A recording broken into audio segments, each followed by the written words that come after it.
오늘의 주요 뉴스입니다. 여야 4당이 합의한 패스트트랙 처리의 캐스팅보트인 바른미래당 오신환 의원이 반대표를 행사하겠다고 하자 바른미래당 지도부가 오 의원의 사보임을 시도했지만 일단 무산됐습니다. 바른정당계 의원들은 이를 저지하며 지도부 사퇴와 함께 긴급 의총을 요구했습니다. 고 장자연 사건의 증언자인 배우 윤지호 씨가 출국했습니다. 장자연 사건에 대해 거짓 증언을 했다는 의혹 와중에 출국을 한 데 대해선 모친이 아프다고 해명했습니다. 경찰이 가수 승리의 성접대 의혹과 관련해 당시 성접대 대가로 추정되는 돈의 출처를 승리와 유인석 전 유리해홀딩스 대표를 특정했습니다. NBA 단독 보도합니다. 북한 김정은 위원장이 조금 전 러시아 블라디보스토크에 도착했습니다. 김 위원장은 내일 푸틴 대통령과 만나 정상회담을 할 예정입니다. 정부가 6조 7천억 원 규모의 추경안을 마련했습니다. 정부는 이번 추경으로 미세먼지 7,000톤 감축과 경제 성장률 0.1%포인트 인상 효과를 기대하고 있는데 그 실효성을 따져보겠습니다. 미용업계의 유명 청년 창업가가 직원을 폭행한 혐의로 고소를 당한 사실이 MBN 취재 결과 확인됐습니다. 폭행은 물론 이를 관두고 싶지 않으면 무릎을 꿇으라는 폭언을 하기도 했습니다.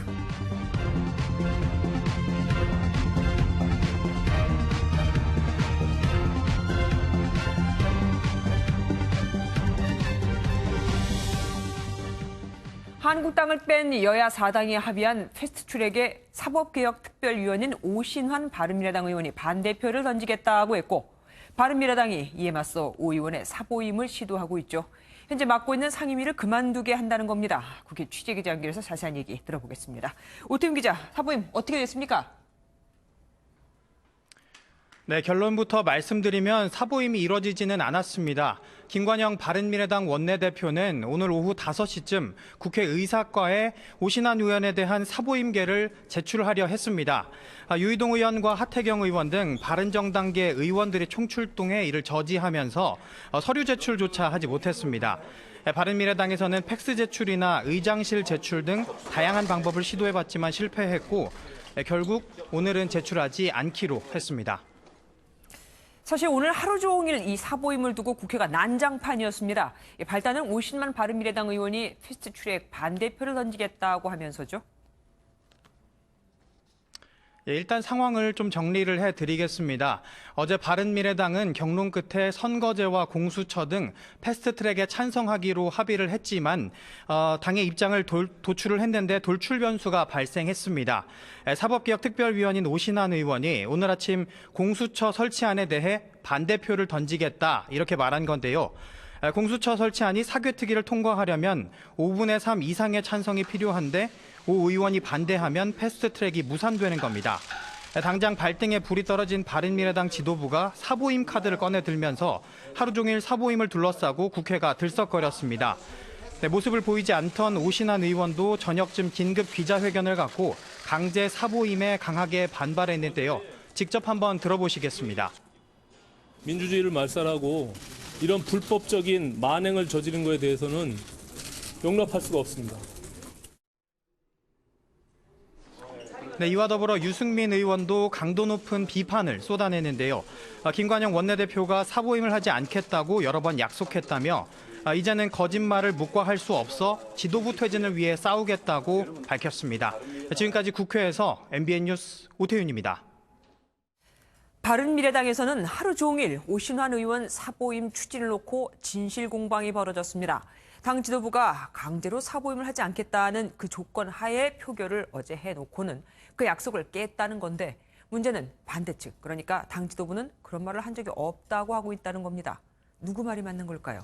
전장인 기자입니다. 오신환 바른미래당 의원이 공개적으로 패스트트랙에 반대표를 던지겠다고 밝히자 손학규 대표는 오 의원을 사보임하겠다는 뜻을 내비쳤습니다. 그러면서 의총에서 김관영 원내대표가 사보임을 하지 않겠다고 말을 한 적은 없다고 강조했습니다.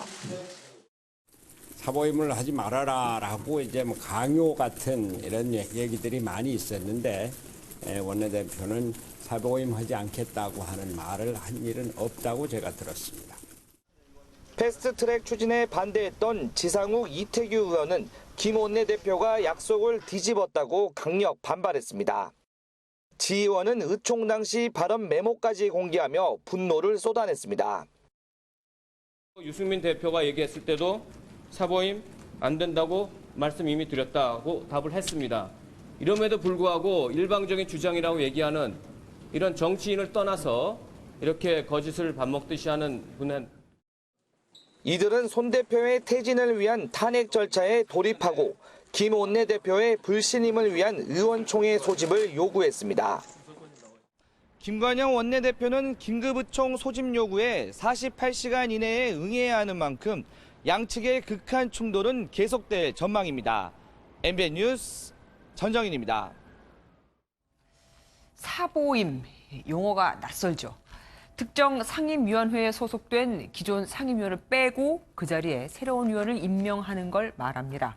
바른미래당 지도부는 공수처법에 반대표를 던지겠다는 오신환 의원을 찬성표를 던질 최입의 의원으로 사보임, 그러니까 바꾸기로 한 거죠. 그런데 이게 과연 적법하느냐를 놓고 주장이 갈립니다. 한국당과 반미당 일부는 사보임은 질병 등으로 위원회 활동에 곤란한 경우로 한정해서 엄격하게 운용해야 한다며 국회법 위반이라고 주장합니다. 반면 민주당과 반미당 지도부는 지난 2003년 헌법재판소가 김홍실 의원에 대한 사보임은 위헌이나 위법 사항이 아니다라고 내린 판단을 근거로 내세우고 있습니다. 20대 국회 주변 이 후반기만 해도 사보임이 200회 넘게 이루어진 만큼 통상적인 절차라는 겁니다. 오신환 의원의 강제 사보임이 이루어지려면 무엇보다 국회의장의 허락이 필요한데요. 한국당은 국회의장실을 항의 방문했고 이 과정에서 문희상 국회의장이 쇼크로 병원에 입원하는 소동까지 빚어졌습니다. 이어서 권영범 기자가 보도합니다. 자유한국당 비상의원 총회가 끝나자 나경원 원내대표와 의원 60여 명은 국회의장실로 몰려갔습니다. 국회 사법개혁특별위원회 위원인 오신환 바른미래당 의원의 사보임을 허가해선 안 된다고 요청하기 위해서입니다. 이 연동형 비례대표제 공수처를 함부로 패스트트랙의 길로 가게 해서 결국 대한민국의 헌법을 무너뜨리는데 의장께서 장본인이 되시는 것으로 저희. 문 의장이 겁박해서 될 일이 아니라며 선을 긋자 거센 항의가 빗발칩니다. 의장님, 겁박에 의해서 내가 막 마음대로 내가 겁박이 아니라 목에 칼이 들어와도 안 해. 겁박이 아니라. 싸울 시간에 야당을 설득하라는 문 의장의 말에 사퇴 요구까지 나오며 고성이 오갑니다. 의장님 사퇴하세요. 여당을 하시더라. 의원님 사퇴부터 하세요 그럼. 한바탕 설전이 이어진 뒤 문 의장이 자리를 피하려 하자 자유한국당 의원들이 이를 막아서면서 몸싸움까지 벌어졌습니다.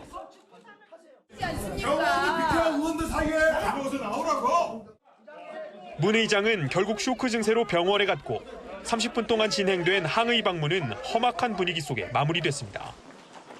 MBN 뉴스 권용범입니다. 이 와중에 문희상 국회의장의 성추행 논란까지 발생을 했죠.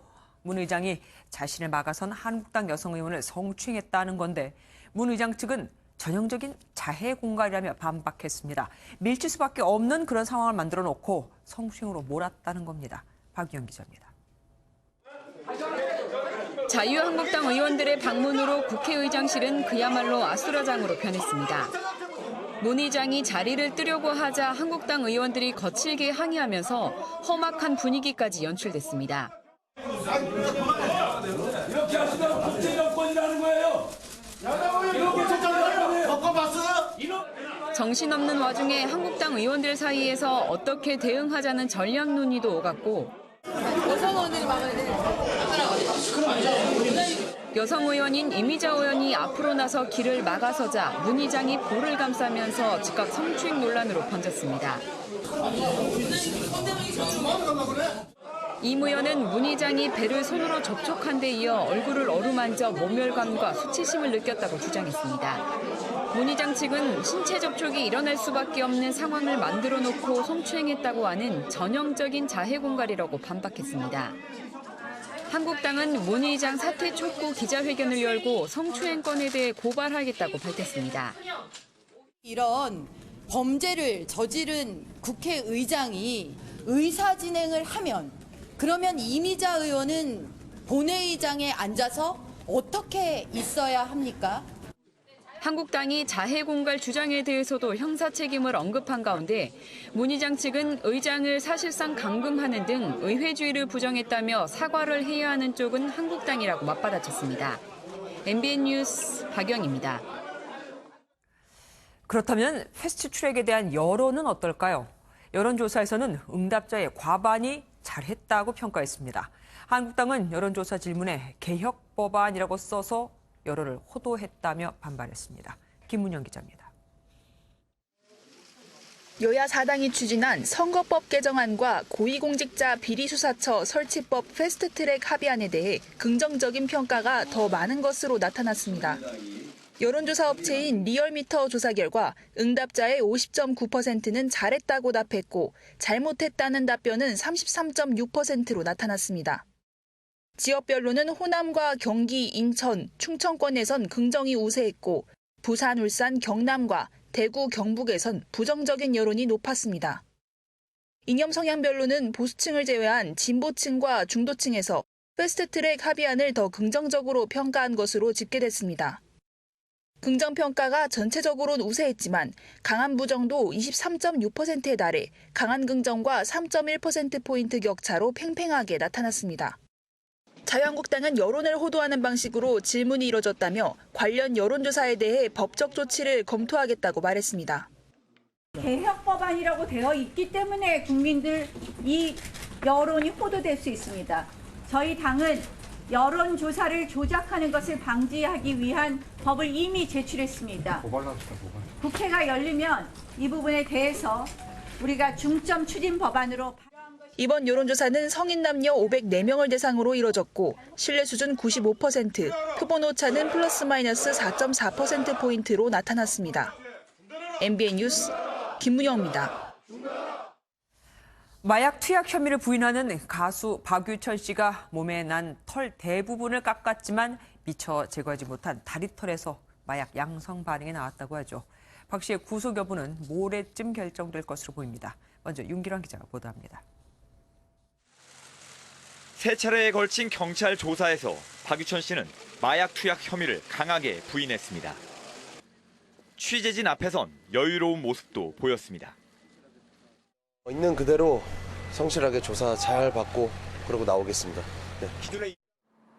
경찰은 CCTV 등 박 씨가 마약을 사는 정황 증거는 있었지만 투약했다는 직접적인 증거가 없어 혐의 입증에 어려움을 겪어왔습니다.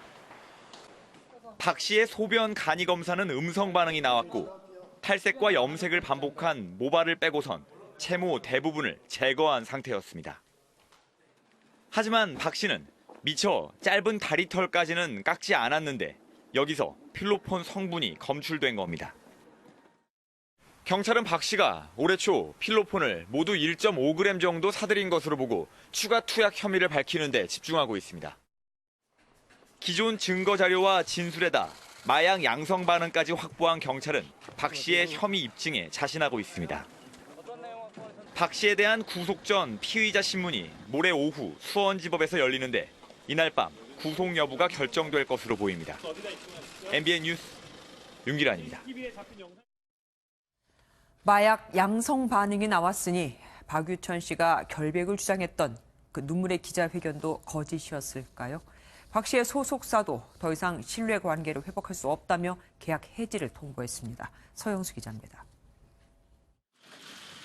황하나 씨에게 마약을 권유하고 함께 투약한 의혹을 받던 박유천 씨는 지난 10일 기자회견을 자청했습니다.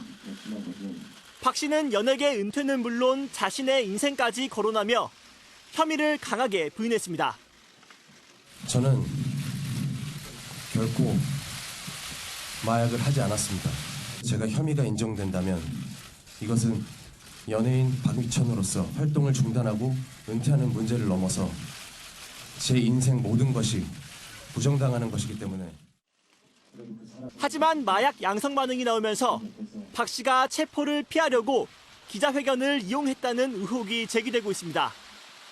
경찰은 기자회견이 열리기 전인 지난 8일 박 씨에 대한 체포영장을 신청했지만 기자회견 이후 영장이 반려돼 박 씨는 경찰 조사까지 시간을 벌었습니다. 수사 상황을 지켜보자던 박 씨의 소속사는 국가수 감정 결과가 나오자 더 이상 박 씨와 신뢰 관계를 회복할 수 없어 전속 계약 해지를 결정했다고 밝혔습니다. 기자회견에서 말했듯이 스스로 인생까지 부정한 셈이 된 박 씨는 연예계 은퇴 절차를 밟을 것으로 보입니다. MBN 뉴스 성수입니다. 고 장자연 사건의 증언자로 알려진 배우 윤지호 씨가 조금 전 캐나다로 출국했습니다. 거짓 증언을 했다는 의혹 등으로 어제 고소를 당하고 오늘 떠났으니 의혹이 무성한데 윤 씨는 예정된 출국이었다며 의혹을 일축했습니다. 먼저 노태영 기자가 보도합니다. 장자연 사건의 증인인 배우 윤지호 씨는 오늘 오후 4시쯤 인천공항에 모습을 드러냈습니다. 원래 거주 중이던 캐나다로 돌아가기 위해서입니다. 혹시 언제 다시 돌아올 계획이신가요? 들어오지 마시고. 앞서 윤 씨는 자신의 책 출판을 도와준 김수민 작가로부터 장자연 리스트를 본 경위 등에 대해 거짓 증언을 했다며 고소를 당했습니다. 이 때문에 출국 시점을 놓고 논란도 일었지만 윤 씨는 이번 달 초부터 모친의 병환 때문에 출국할 것이라고 예고해왔다며 의혹을 일축했습니다. 혹시 갑자기 출국하시게 되는 게 네, 갑자기가 아니라 4월 4일부터 엄마 오시다고 해요. 김 작가 측은 윤 씨를 고소하며 수사를 위해 출국 금지를 요청했지만 범죄의 정도나 도주 우려, 증거인멸의 우려 등의 요건에 해당하지 않는다며 받아들여지지 않았습니다. MBN 뉴스 노태현입니다. 작가 김수민 씨의 대리인으로 윤지호 씨를 고소한 박훈 변호사가 이번엔 자신이 직접 윤 씨를 추가로 고발하겠다고 밝혔습니다. 윤 씨가 신변의 위협을 당했다고 주장한 2차례 교통사고가 허위였고 그것을 근거로 경호 비용을 모금한 건 사기라는 주장인데 윤 씨는 이런 김 작가 측의 주장에 맞고소를 예고했습니다. 임성재 기자입니다. 윤지호 씨의 지인으로 알려진 김수민 작가의 변호인으로 윤 씨를 거짓 증언을 하고 있다며 고소한 박훈 변호사의 페이스북 글입니다. 박 변호사는 윤 씨가 신변의 위협을 느낄 정도로 불안하다고 언급한 지난 1월 2차례 교통사고가 완벽한 허위 진술이라고 주장했습니다. 박 변호사는 그 근거로 사고 뒤 윤 씨와 김 작가가 나눈 것으로 추정되는 메시지를 첨부했습니다. 메시지에서 윤 씨는 뒷차 과실이고 아기 아빠가 일 끝나고 애들을 데리러 가다 그런 것 같다며 사고 당시 사진을 보냈습니다. 차 사고 2번 난 거에 대해서 명확하게 앞뒤 정황의 사정들을 보내놓고 나서는 그것이 자기가 테러당했다고 주장합니다. 박 변호사는 윤 씨가 저걸 근거로 하루 90만 원 경호 비용을 운운하며 모금을 하고 있다며 윤 씨를 사기 혐의로 고발하겠다고 밝혔습니다. 윤 씨는 이에 대해 사고 직후엔 큰일이 아니라고 생각했지만 가족이 걱정하며 불안감을 느꼈다고 말한 것으로 전해졌습니다. 오늘 캐나다로 출국한 윤 씨는 자신을 고소한 김 작가 측에 맞고소도 예고했습니다. 저도 역고소해야죠. 무고죄로. 당연히 맞고소해야죠. 그 죄가 없는. 언제? 양측 모두 자신의 명예를 훼손하고 있다고 진실 공방을 벌이고 있는 상황. 장자연 사건 진실 규명과 별개로 개인 간 고소전으로 비화되고 있습니다. MBN 뉴스 임성재입니다. 윤지호 씨를 고소한 김수민 작가 측 대리인인 박훈 변호사의 특이한 이력에도 관심이 쏠립니다. 판사 석궁 테러를 다룬 영화 부러진 화살에 나온 변호사의 실제 모델이기도 하거든요. 전남주 기자가 알아봤습니다. 저는 오늘 김수민 씨를 대리하여 윤지호 씨를 허위사실 적시 명예훼손 모욕 혐의로 고소했습니다. 장자연 사건과 관련된 윤지호 씨의 증언이 거짓이라면서 윤 씨를 고소한 작가 김수민 씨의 변호를 맡은 박훈 변호사는 그동안 유명 사건 단골 변호를 맡아오면서 이름을 알린 인물입니다. 박 변호사는 지난 2007년 발생한 이른바 판사 석궁 테러 사건을 다룬 영화 부러진 화살에 나온 실제 모델입니다. 여기서 판사에게 석궁을 쏜 교수를 변호한 실제 인물이 박훈 변호사였습니다. 박 변호사는 2년 전 가수 고 김광석의 부인 서예순 씨의 변호를 맡은 인물로도 유명합니다. 당시 박 변호사는 김광석과 딸의 살해 의혹을 받은 서혜순 씨를 변호해 혐의 없음을 이끌어내기도 했습니다. 또 박 변호사는 정봉주 전 의원의 성추행 사실을 폭로한 기자를 무료 변론하겠다고 나서며 관심을 받기도 했습니다. 박 변호사는 이번 사건을 맡게 된 이유로 김수민 작가가 무명이라 언론이 기사를 잘 쓰지 않아 결국 자신이 나섰다고 밝히기도 했습니다. MBN 뉴스 전남주입니다. 승리는 성접대를 한 적이 없다고 하고 경찰은 했다고 보고 결국 핵심은 그럼 여성들에게 건네진 돈이 어디에서 왔느냐 하는 거겠죠. 돈의 출처가 성접대를 한 셈이니까요. 경찰이 승리와 유인석 전 유리홀딩스 대표가 비용을 보낸 정황을 파악했습니다. 고정수 기자가 단독 보도합니다. 승리의 성접대 의혹 중 경찰이 파악한 부분은 크게 두 가지입니다. 2015년 크리스마스 파티 때 일본 투자자를 대상으로 성접대가 있었고 2017년 필리핀 팔라완에서 승리 생일 파티 때도 성매매 알선이 있었다는 내용입니다. 그동안 성매매 알선체 계좌에 돈이 입금된 정황과 성접대 목적으로 여성들을 동원했다는 진술 등은 나왔습니다. 경찰은 추가 조사 결과 접대 비용이 어디에서 나왔는지도 확인했습니다. 승리의 팔라완 생일 파티에선 승리가, 일본 투자자 초대 파티에선 승리 동업자였던 유인석 전 유리홀딩스 대표가 각각 성접대 비용을 낸 정황을 파악한 겁니다. 경찰은 승리를 어제와 오늘 연이틀 불러 성접대 비용을 냈는지를 집중 추궁했지만 승리는 모든 의혹을 부인한 것으로 알려졌습니다. 경찰은 승리 관련 조사가 마무리되면 승리와 유 전 대표에 대한 구속영장 신청 여부를 검토할 계획입니다. MBN 뉴스 고정수입니다. 일본과 호주 등 해외로까지 진출한 국내 유명 헤어샵 대표가 직원을 수차례 폭행했다가 검찰 조사를 받게 됐습니다. 머리채까지 잡고 폭행했다는 건데 대표는 우발적으로 폭행을 한 사실은 인정했습니다. 백길종 기자가 단독 보도합니다. 한 남성이 다른 남성의 머리채를 잡고 얼굴을 때리더니 옆방으로 끌고 가 두 차례 더 얼굴을 가격합니다. 주변에서 말려보지만 계속해서 남성의 머리채를 잡고 위협하며 구석진 곳으로 몰아넣습니다. 폭행을 한 가해자는 지난 몇 년간 해외까지 진출하며 미용업계의 성공 신화를 써온 유명 헤어샵 대표였습니다. 목격자들은 이곳에서 헤어샵 대표가 피해자를 때리고 퇴사를 강요했다고 전했습니다. 경찰서 갈래? 널 폭행했으니? 아니면 너랑 같이 일하기 싫으니까 퇴사를 할래? 아니면 무릎을 꿇을래? 이렇게 세 가지 조건 중에 선택하라고. 폭행을 당한 지점장 유모 씨는 대표가 회사 운영에 대해 바른 말하는 자신을 싫어해 폭언과 폭행을 일삼았다고 주장했습니다. 몇 시간 동안 이제 지속이 됐고 처음에 이제 그렇게 맞고 나서 주위에서 많이 말리려고 했어요. 말리려고 했더니 직원들 나가라고 소리쳤고 나는 그냥 너랑 같아서 일하기가 싫다. 해당 헤어샵 대표는 폭행은 사실이지만 유 씨가 돈을 횡령한 것으로 보여 추궁하던 도중 일어난 일이었다고 해명했습니다. 직원 유 씨는 헤어샵 대표를 폭행 등의 혐의로 검찰에 고소했고 대표도 유 씨가 회사 돈을 가로챘다고 맞서고 있어 법정 공방이 불가피해 보입니다. MBN 뉴스 백길종입니다. 조현병 환자 아닌 듯처럼 정신질환자가 일으키는 범죄는 한 해 9천여 건에 달합니다. 전체 범죄 중 강력범죄 비중이 20%가 채 되지 않는 것에 비해 정신질환자의 강력범죄 비중은 평균의 2배가 넘는데 그 심각성이 있습니다. 또한 정신질환자의 범죄는 재범률도 아주 높습니다. 66%나 되거든요. 결국 관리를 통한 예방이 최선인데 복지부의 관련 예산은 지난해 53억 원에서 9억 원으로 아주 싹둑 대폭 삭감됐습니다. 한편 오늘 또 10대 조현병 환자가 할머니를 흉기로 찔러 살해하는 일이 있었습니다. 강진우 기자가 보도합니다. 119 구급대원들이 황급하게 엘리베이터에 오릅니다. 잠시 뒤 이 아파트 6층에 사는 70대 할머니가 들것에 실려 나옵니다. 외출을 하려다가 아파트 엘리베이터 앞에서 흉기에 찔려 숨진 겁니다.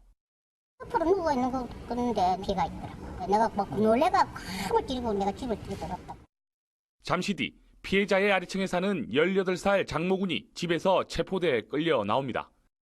장군은 할머니 집으로 찾아가 시비를 걸다 쫓겨나자 엘리베이터 앞에서 30분을 기다렸다 할머니에게 흉기를 휘둘렀습니다.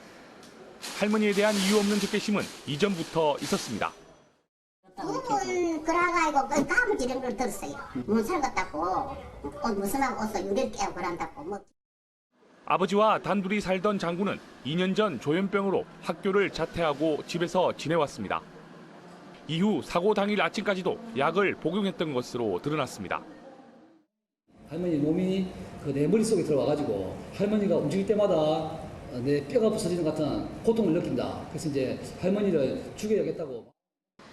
진주 아파트 참사에 이어 또 10대의 칼부림이 벌어지면서 조현병 환자에 대한 불안감이 점점 커지고 있습니다. MBN 뉴스 강진우입니다. 현행법상 외국인 강제 퇴거 사유에는 금고형 이상을 선고받은 자라고 명시돼 있습니다. 그런데 출입국관리사무소가 기소유예로 금고형보다 낮은 처분을 받은 외국인을 강제 추방해 논란이 일고 있습니다.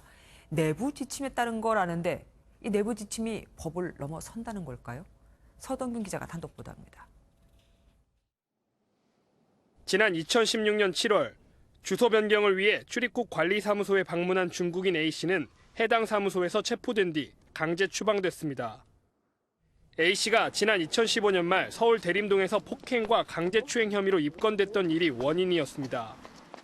대림동에서 있던 사건 그것 때문에 저를 체포한다면서 그럴 수가 팍팍 채우고 데려갔어요.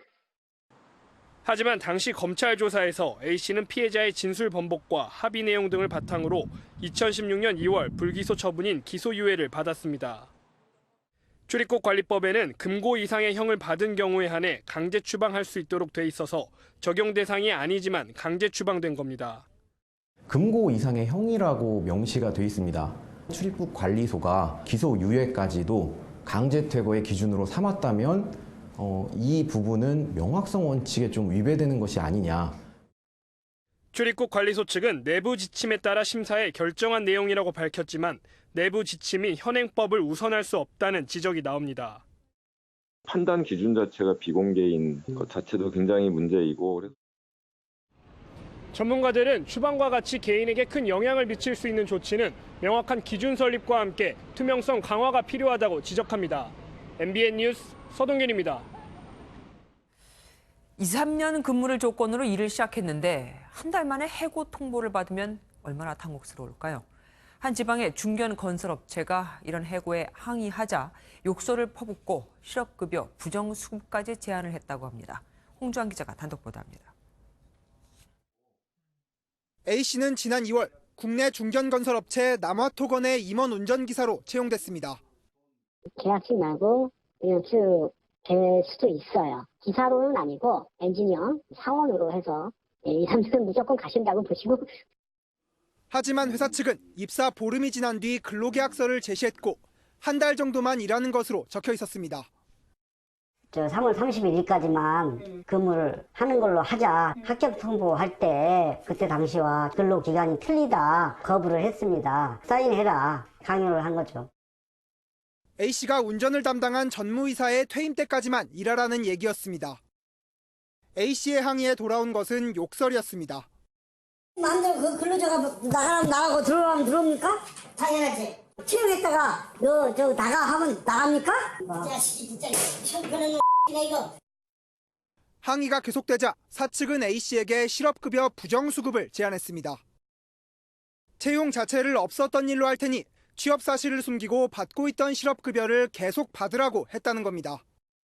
실업급여 받고 있다니까 정비 처리를 해주는 방안이 하나가 있고 일단 그 실업급여 다 받으시면서. 남화토건 측은 A씨는 당시 전무이사가 본사 결재 없이 임의로 뽑았고 여력이 안 돼 해고할 수밖에 없었다며 A씨가 무리한 보상을 요구해 실업급여를 언급했을 뿐이라고 밝혔습니다.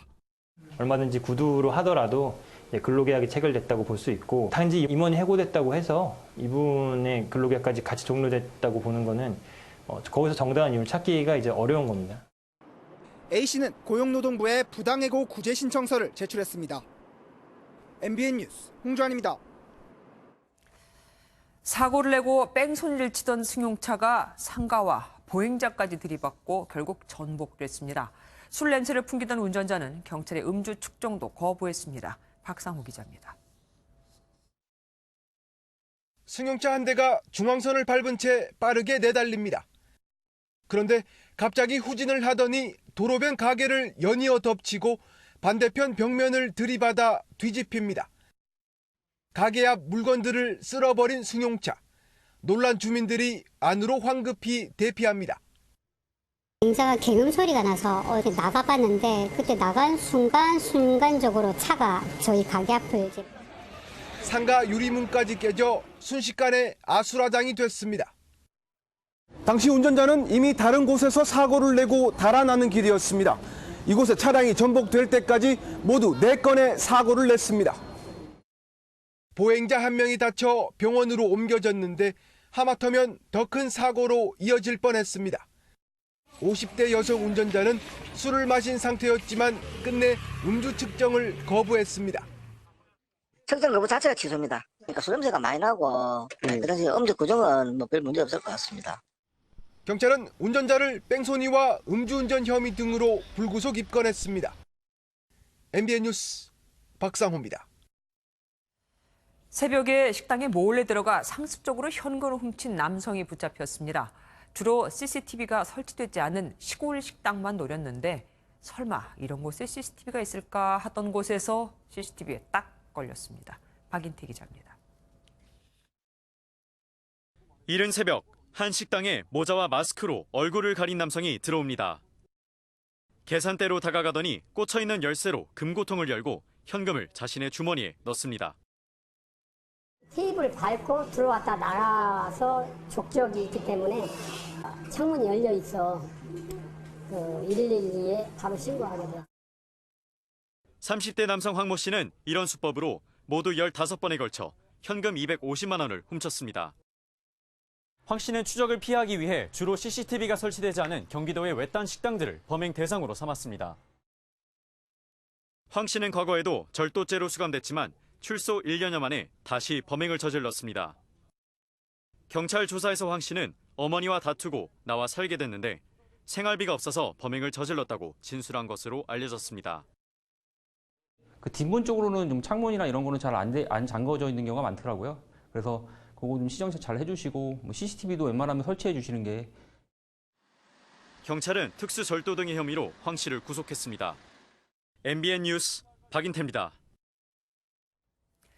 필리핀으로 불법 수출됐다가 평택 당진항으로 다시 돌아온 4,600여 톤의 폐기물이 모두 소각됩니다.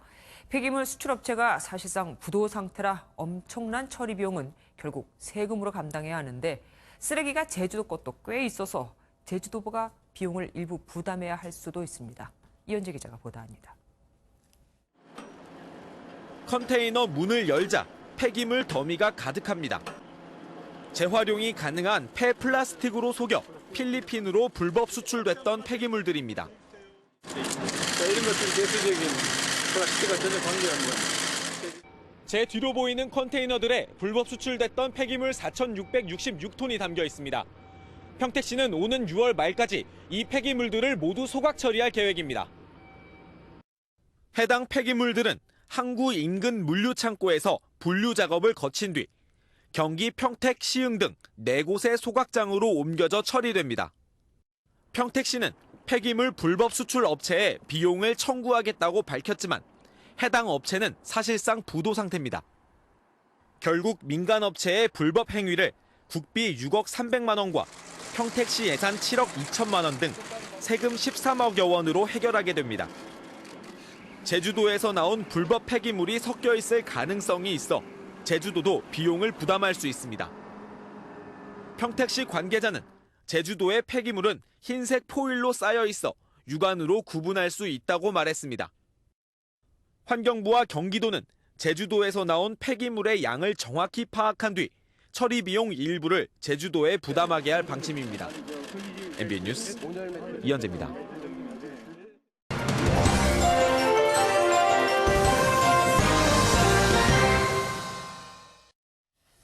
요즘 하루, 아니 1시가 멀다 하고 언론에 오르내리는 용어가 패스트트랙이죠.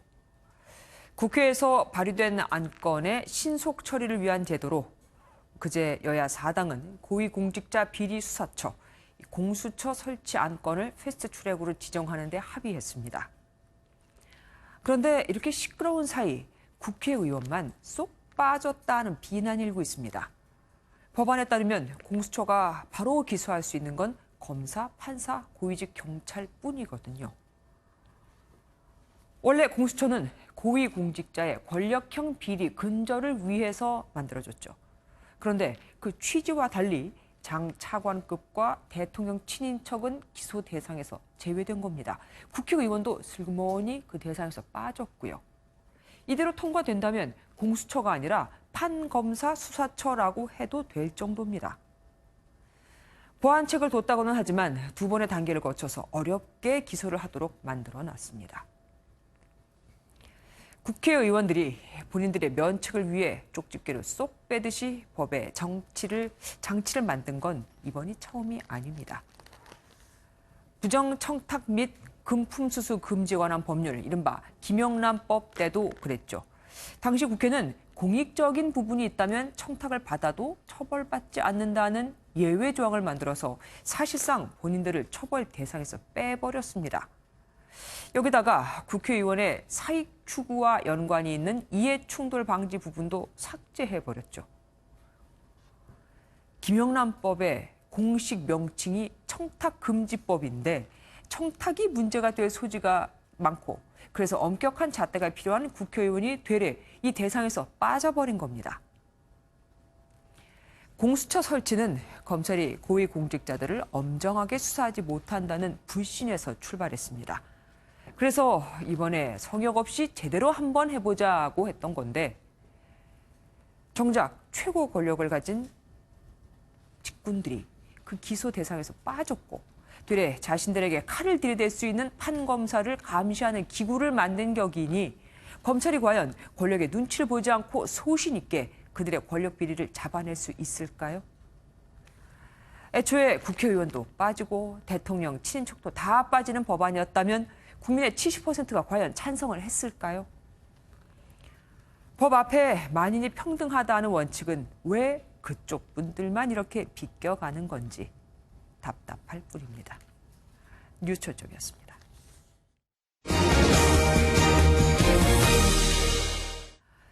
북한 김정은 위원장을 태운 전용 열차가 막 3시간 전에 러시아 블라디보스토크에 도착했습니다. 김 위원장은 블라디보스토크로 가던 중 북러 경협의 중심지인 하산역에도 들렸습니다. 연장현 기자가 보도합니다.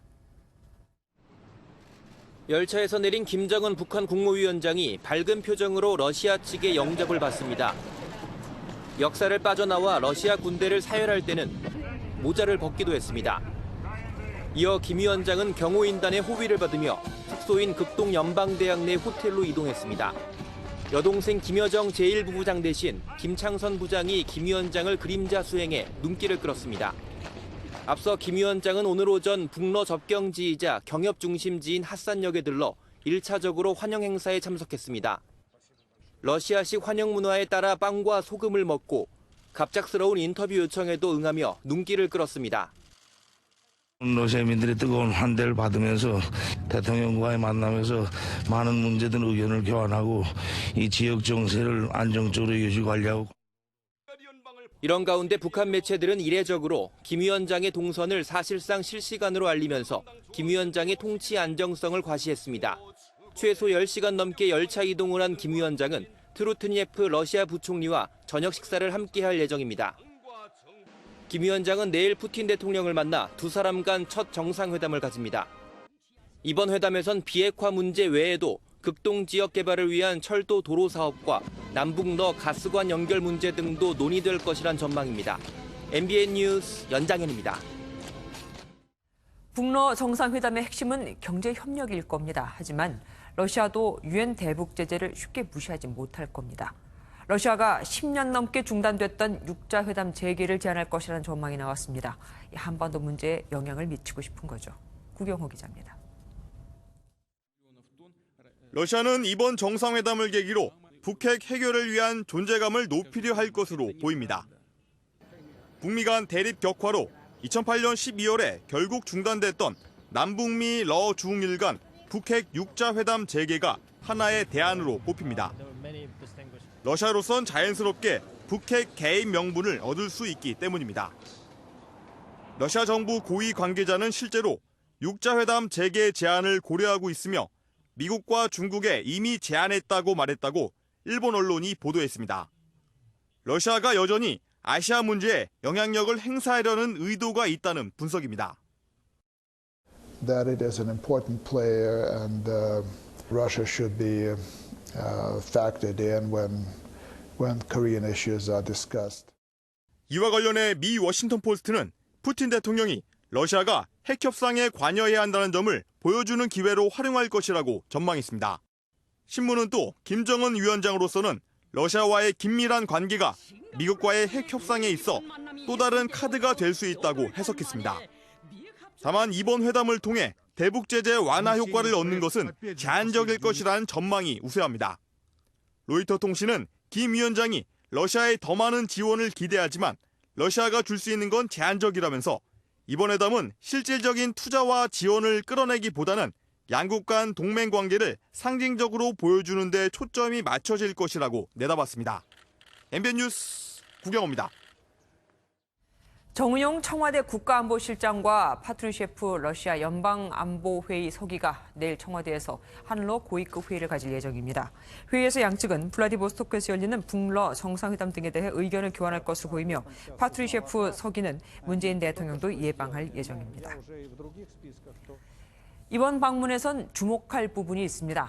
최근 김정은 위원장이 가는 곳이면 어김없이 모습을 드러냈던 김영철이 여기선 보이지 않는다는 겁니다. 하노이 회담 결렬에 대한 책임을 물은 것으로 보입니다. 주진희 기자입니다. 싱가포르 북미회담 때도 그리고 하노이 북미회담 때도 주도적인 역할을 했던 김영철 통일전 선부장. 그런데 오늘 김정은 위원장의 러시아 방문에는 수행하지도 않고 환송식에도 모습을 보이지 않았는데 사실상 경질됐기 때문으로 보입니다. 국정원에 따르면 이달 중순쯤 통일전 선부장이 김영철에서 장금철로 교체된 겁니다. 장금철은 북한의 민족화해 협의회 등 민간 남북 교류만 맡아보던 통일전 선부 부부장 출신의 50대 인물로 전해집니다. 하지만 김영철이 숙청됐거나 실각한 것은 아닌 것으로 보입니다. 이해운 국회 정보위원장은 당 부위원장, 당 정치국 위원, 국무위원의 김영철의 이름이 그대로 있는 것으로 봐서 실각으로 판단하기는 이르다고 전했습니다.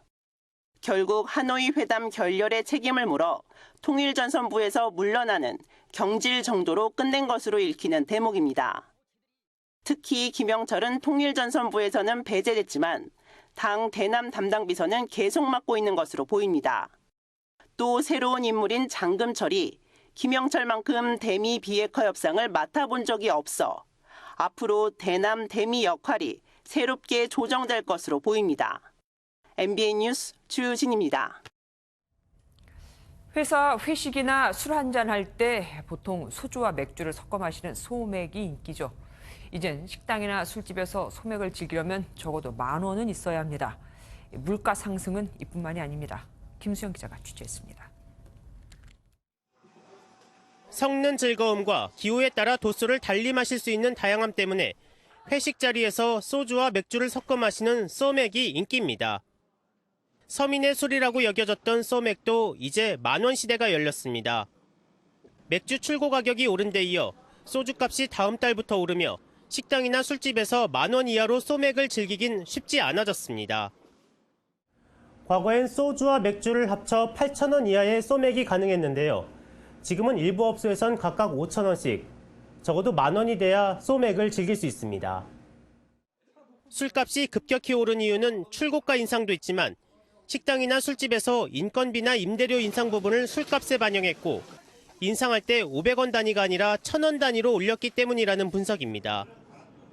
생필품 오름세도 만만치 않습니다. 지난 1월부터 3월까지 생활필수품 38개 품목 가운데 21개 품목이 지난해와 비교해 가격이 올랐는데 세탁용 세제와 어묵, 과자, 우유의 오름폭이 컸습니다. 삼겹살과 기름값도 중국에서 발생한 아프리카 돼지열병과 미국의 이란 원유 제재 등 국외 요인으로 오르며 서민들의 삶을 어렵게 하고 있습니다. 소득에서 차지하는 생필품 값들이 고소득층보다 높기 때문에 이런 가격들이 오를 경우에 가장 피해를 보는 층은 소민계층이라 할 수가 있죠. 물가가 안정적이라는 정부. 그러나 생필품을 중심으로 한 서민의 체감 물가와는 동떨어져 있습니다. MBN 뉴스 김수영입니다. 문재인 정부의 세 번째 추가 경정 예산안 추경안이 확정됐습니다. 6조 7천억 원 규모로 2017년 11조 원보다는 적지만 지난해 3조 8천억 원보다는 3조 원 정도 많습니다. 정부는 먼저 2조 2천억 원을 최악의 미세먼지와 산불 등 국민 안전에 투자하기로 했습니다. 나머지 4조 5천억 원은 수출 등 경기를 살리기 위해 쓰는데 일자리에도 추가로 예산을 투입해 7만 3천 개를 더 만들기로 했죠. 재원의 절반 정도는 지난해 쓰고 남은 돈을 활용하지만 나머지 3조 6천억 원은 국채를, 다시 말해서 빚을 내서 충당합니다. 이번 정부 들어 적자 국채까지 찍으며 추경을 하는 건 처음이죠. 정부는 이번 추경으로 경제 성장률이 0.1%포인트 정도 높아지고 미세먼지도 7,000톤 정도 감축될 거라고 하는데 과연 국민이 체감할 수 있을까요? 지난해에만 미세먼지 양이 28만 톤에 달했거든요. 이병주 기자입니다. 정부가 미세먼지를 줄이기 위해 추경에 편성한 돈은 1조 5천억 원입니다. 과연 어디에 쓰일까? 먼저 올해 15만 대로 계획됐던 노후 경유차의 조기 폐차를 40만 대까지 늘립니다. 또 건설기계 엔진 교체를 포함해 관련 예산을 4배 수준까지 높여 잡았습니다. 기존 180개 기업에 지원하기로 했던 소규모 사업장 미세먼지 방지 시설 설치 지원도 10배 이상 늘립니다.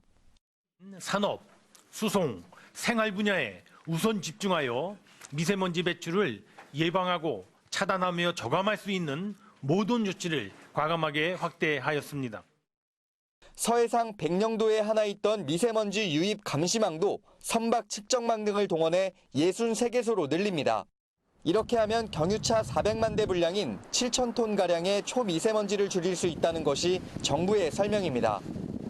하지만 지난해 발생한 초미세먼지 28만 톤의 2.5%에 불과해 국민들이 체감할지는 미지수입니다. 우리 내리에는 그 사건들 중심이지 연평균이 떨어졌다는 것을 우리가 체감하지는 못하거든. 근데 당장 내년에 7,000톤 들어왔다고 했고 이거 좋아졌네 이런 걸 느낀다는 것은 그게 쉽지 않다는 얘기입니다. 또 9조 원 규모로 거론되던 추경 규모가 적자 국채 발행에 대한 부담으로 작아진 점도 정부의 성장률 목표 달성에 변수가 될 전망입니다. MBN 뉴스 이병주입니다. 은행 계좌에 100만 원 있는 게 꿈이었던 미국 청년이 8,800억 원짜리 복권에 당첨됐습니다. 미국 복권 역사상 세 번째로 높은 금액입니다. 신재호 기자입니다. 미국 복권 역사상 세 번째로 높은 금액인 7억 6,800만 달러, 우리 돈 8,800억 원의 파워볼 당첨자가 나왔습니다. 행운의 주인공은 미국 위스콘신주에 사는 24살의 남성, 매뉴얼 프랑코입니다. 18살 때부터 꾸준히 복권을 사온 프랑코는 지난달에도 버릇처럼 복권 10달러어치를 컴퓨터 자동 시스템 방식으로 구매했습니다. My heart started racing, blood pumping. My blood felt warm. I screamed for about 5 or 10 minutes. 은행 계좌에 $1,000, 우리 돈 100만 원을 모아보는 것이 꿈이었던 프랑코는 당첨 직후 직장을 그만뒀습니다. The second day of work, after I knew that I won, I honestly couldn't work. I was sweating so much that I'm sure that everyone at work noticed, and I pretty much never showed up for work again. 각종 세금을 제하고 일시불 3억 2,600만 달러, 우리 돈 3,700억 원을 손에 쥔 프랑코는 세상에 도움이 되는 일을 하고 싶다는 소망을 밝혔습니다. MBN 뉴스 신재호입니다. 이른바 환경부 블랙리스트 의혹으로 검찰 수사를 받고 있는 신미숙 청와대 균형인사비서관이 사표를 제출했습니다. 신 비서관은 환경부가 산하기관의 상임감사를 임명할 때 청와대 내정인사가 선발되도록 부당한 압력을 행사했다는 의혹으로 검찰의 수사를 받아왔습니다. 올 시즌 한화 이글스에선 어느 선수보다 팬들의 사랑을 받고 있는 이가 있습니다. 프랑스인 치어리더 도리스 롤랑인데요. 그라운드가 아닌 관중석에서 쏟는 한국 야구 사랑, 강영호 기자가 만났습니다. 흥이 넘치는 한화 이글스 야구장. 프랑스인 치어리더 도리스 롤랑의 활약 덕분에 올 시즌 한박벌 열기는 더 뜨겁습니다. 데뷔 시즌 시구에 나설 정도로 도리스의 인기는 하늘을 찌릅니다. 비 때문에 경기가 취소돼 마음이 상할 법하지만 도리스의 퇴근을 기다리는 팬들의 눈빛엔 애정이 가득합니다. 도리스 언니 화이팅, 너무 예뻐요. 도리스 누나 사랑해요. Like sometimes people say hi to me when people are contacting me on Instagram or something like that. I try to answer to everybody and be the most kind I can. 대학에서 패션을 전공했고 모델로도 활동한 도리스는 야구가 아닌 축구의 나라 프랑스 출신입니다. 지인의 치어리더 제의로 우연히 접한 한국 야구 응원 문화가 그의 마음을 사로잡았습니다. Like when I'm dancing in front of them, as if they know better than me how to dance. And some of them, they're so passionate, it makes me laugh. 쉬는 날엔 함께 식사도 하고 쇼핑도 즐기는 치어리더 동료는 도리스에게 가장 큰 힘입니다. 새내기 도리스의 꿈은 독수리 군단의 화려한 비상에 작은 동반자가 되는 겁니다. 한화 이글스 화이팅! 여러분들과 함께 같이 응원합시다. Bring it no matter what. MBN 뉴스 강영호입니다.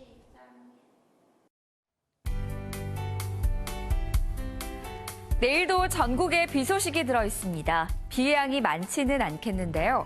모레 오전까지 수도권과 강원, 충청과 경북 북부에는 5에서 30, 그 밖에 남부지방에는 5mm 안팎의 비가 예상됩니다.